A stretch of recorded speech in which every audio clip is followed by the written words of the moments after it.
नमस्कार दोस्तों, हमारे चैनल में आपका स्वागत है। इस वीडियो में हम भारत की अविश्वसनीय खोजों और आविष्कारों के बारे में जानेंगे जिन्होंने दुनिया पर काफी गहरा प्रभाव छोड़ा है।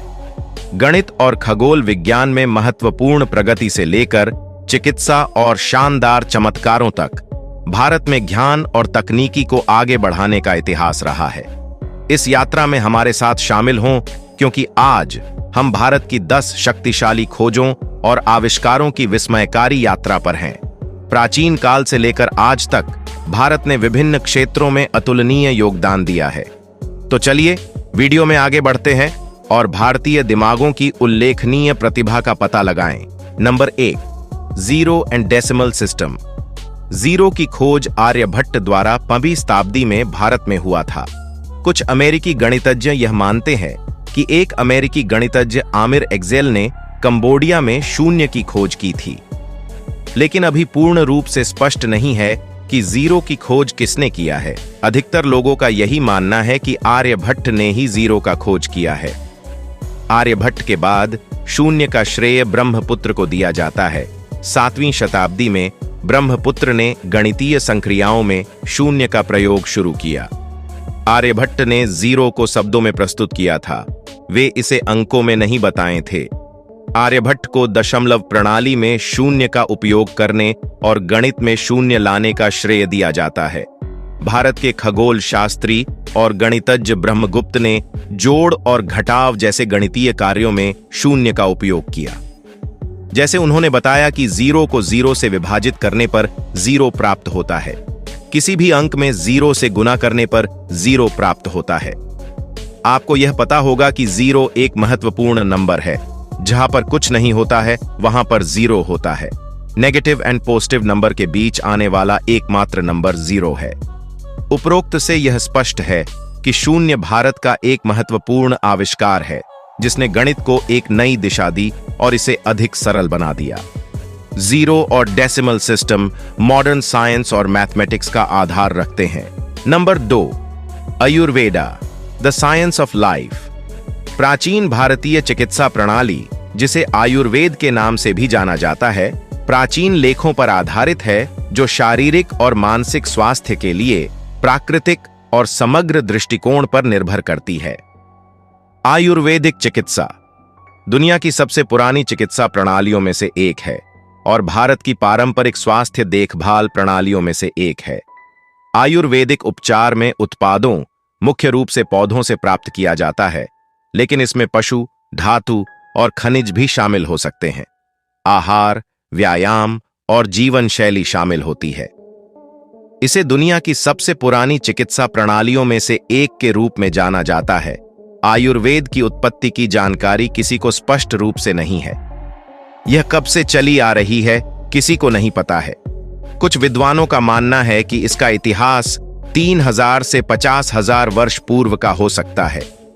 हिंदू धर्म के अनुसार आयुर्वेद के आदि आचार्य अश्विनी कुमार माने जाते हैं, जिन्होंने दक्ष प्रजापति के धड़ में बकरे का सिर जोड़ा था।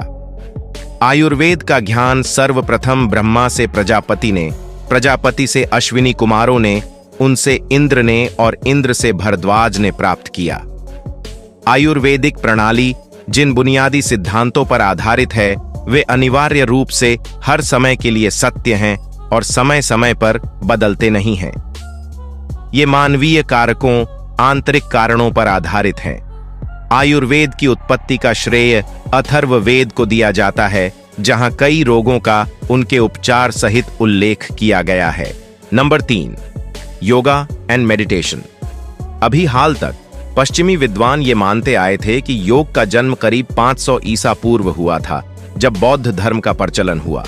लेकिन हड़प्पा और मोहनजोदड़ो के खनन के बाद उससे प्राप्त योग मुद्राओं से ज्ञात हुआ है कि योग का चलन 5000 वर्ष पहले से ही था। योग विद्या में भगवान शिव को आदि योगी तथा आदि गुरु माना जाता है। भगवान शंकर के बाद वैदिक ऋषि मुनियों से ही योग का प्रारंभ माना जाता है। बाद में कृष्ण, महावीर और बुद्ध ने इसे अपनी तरह से विस्तार दिया। इसके पश्चात पतंजलि ने इसे सुव्यवस्थित रूप दिया। योग की शुरुआत भारत में हुई थी।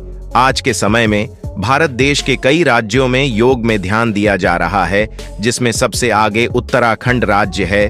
उत्तराखंड के ऋषिकेश को योग नगरी के नाम से भी जाना जाता है। यह विश्व का सबसे पुराना विज्ञान है। योग शारीरिक और मानसिक स्वास्थ्य को बनाए रखने में बेहद महत्वपूर्ण है। इसके साथ ही आध्यात्मिक विकास में भी योग का खास स्थान है। योग के आधारभूत तत्व जैसे हठ, मंत्र, भक्ति, ज्ञान, कर्म आदि को हठ योग, मंत्र योग, भक्ति योग, ध्यान योग, कर्म योग आदि के नाम से पुकारा जाता है। वैदिक काल में एकाग्रता को बढ़ावा देने के लिए और सांसारिक कठिनाइयों को पार करने के लिए योगाभ्यास किया जाता था। पुरातन काल के योगासनों में और वर्तमान योगासनों में बहुत अंतर है। उस काल में यज्ञ और योग का बहुत महत्व था। ब्रह्मचर्य आश्रम में वेदों की शिक्षा के साथ ही शस्त्र और योग की शिक्षा भी दी जाती थी। योग का उद्देश्य हमारे जीवन का समग्र विकास करना है। विकास से तात्पर्य यहाँ शारीरिक, मानसिक, नैतिक, आध्यात्मिक व सामाजिक विकास से है। योग जीवन जीने की कला है। योग आसन शरीर, मन और आत्मा को नियंत्रित करने में मदद करते हैं। शरीर और मन को शांत करने के लिए यह शारीरिक और मानसिक अनुशासन का एक संतुलन बनाता है। योग तनाव और चिंता का प्रबंधन करने में भी सहायक है। योग आसन शक्ति, शरीर में लचीलेपन और आत्मविश्वास विकसित करने के लिए जाना जाता है। योगा और मेडिटेशन में क्या अंतर है? योगा और मेडिटेशन में सबसे बड़ा अंतर है बॉडी के मूवमेंट का। योग के दौरान अलग अलग आसनों के कारण बॉडी में मूवमेंट होता है, जबकि मेडिटेशन में ऐसा नहीं होता। मेडिटेशन यानी ध्यान लगाकर इंसान अपनी एनर्जी के जरिए किसी खास चीज, आवाज या सांस पर ध्यान केंद्रित करते हैं। हमेशा योग करने के बाद मेडिटेशन करने की सलाह दी जाती है। मेडिटेशन करने से मानसिक रूप से शांति महसूस होती है और दिमाग में ऊर्जा और पॉजिटिविटी महसूस होती है। दरअसल दिन भर काम में बिजी होने की वजह से शरीर के साथ ही दिमाग थक जाता है और उसकी एनर्जी खत्म हो जाती है। ऐसे में दिमाग को एनर्जी देने के लिए मेडिटेशन बहुत जरूरी है। मेडिटेशन के क्या फायदे हैं और इसे कैसे किया जाता है, इसके बारे में हमने इस वीडियो में बात की है। आप इस वीडियो के बाद जाकर देख सकते हैं। Number 4, astronomy. एस्ट्रोनॉमी को हिंदी में खगोल शास्त्र कहा जाता है। खगोल शास्त्र एक शास्त्र है जिसके अंतर्गत पृथ्वी और उसके वायुमंडल के बाहर होने वाली घटनाओं का अवलोकन, विश्लेषण तथा उसकी व्याख्या की जाती है। अब तक ब्रह्मांड के जितने भाग का पता चला है उसमें लगभग 19 अरब आकाश गंगाओं के होने का अनुमान है और प्रत्येक आकाश गंगा में लगभग 10 अरब तारे हैं। सभी प्राकृतिक विज्ञानों में से खगोलिकी एस्ट्रोनॉमी सबसे प्राचीन है। कुछ लोग गैलीलियो को खगोल शास्त्र के जनक मानते हैं, लेकिन ऐसा नहीं है। गैलीलियो आधुनिक खगोल शास्त्र के जनक हैं। इसका आरंभ प्रागैतिहासिक काल से हो चुका था तथा प्राचीन धार्मिक एवं मिथकीय कार्यों में इसके दर्शन होते हैं। गौलिकी के साथ फ्लित ज्योतिष, एस्ट्रोलॉजी का बहुत ही नजदीकी संबंध रहा है और आज भी जनता दोनों को अल नहीं कर पाती। भारत में गौलिकी की अति प्राचीन एवं उज्ज्वल परंपरा रही है।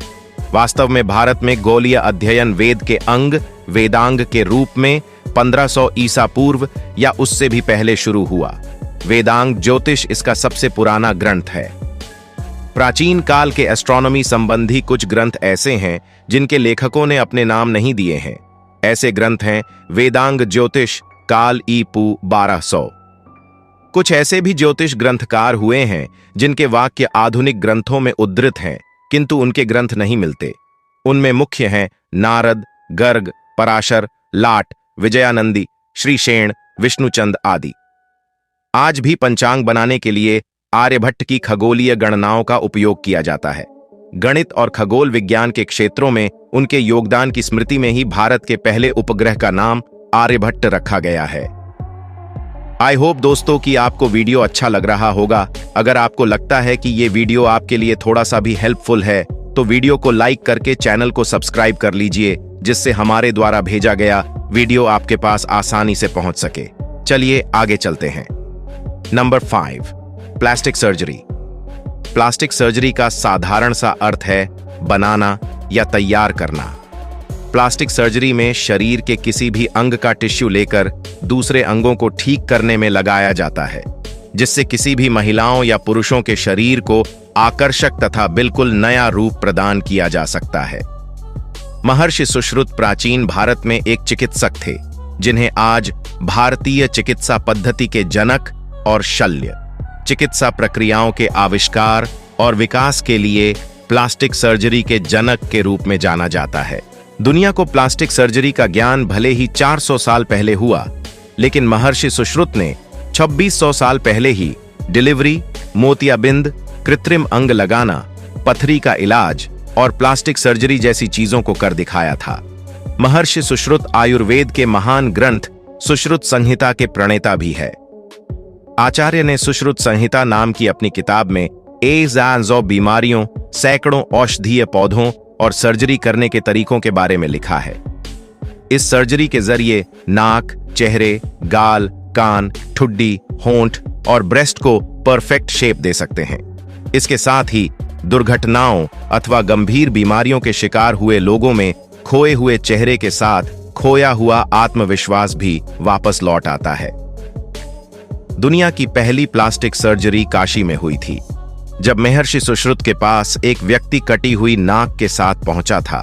पहले सुश्रुत ने उस व्यक्ति को नशीला पदार्थ पिला दिया ताकि उसे दर्द न हो। उसके माथे से त्वचा का हिस्सा लिया, पत्ते के जरिए उसकी नाक का आकार समझा और टांके लगाकर नाक बना दी और जोड़ दी। Number 6, Sanskrit, the mother of many languages. Sanskrit Bharat की एक भाषा है।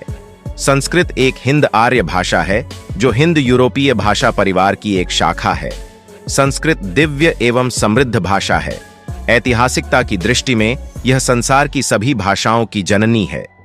संस्कृत संसार की प्राचीनतम एवं प्रथम भाषा है। संस्कृति का शाब्दिक अर्थ होता है शुद्ध, पवित्र अथवा संस्कारवान। संस्कृत भाषा देवनागरी लिपि में लिखी गई है। संस्कृत भाषा का दूसरा नाम देववाणी है। पाणिनि संस्कृत भाषा के सबसे बड़े वैयाकरण हुए हैं, अर्थात इन्होंने संस्कृत भाषा का व्याकरण दिया।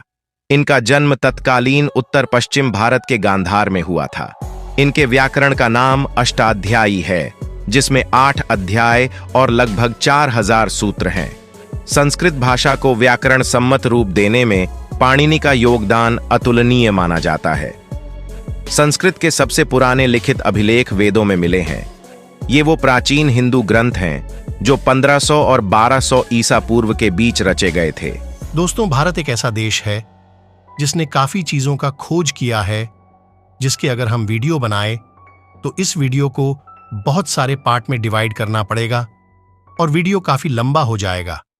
अगर आपको इसका पार्ट 2 चाहिए तो कमेंट करके जरूर बताएं। चलिए मिलते हैं अगले वीडियो में। जय हिंद।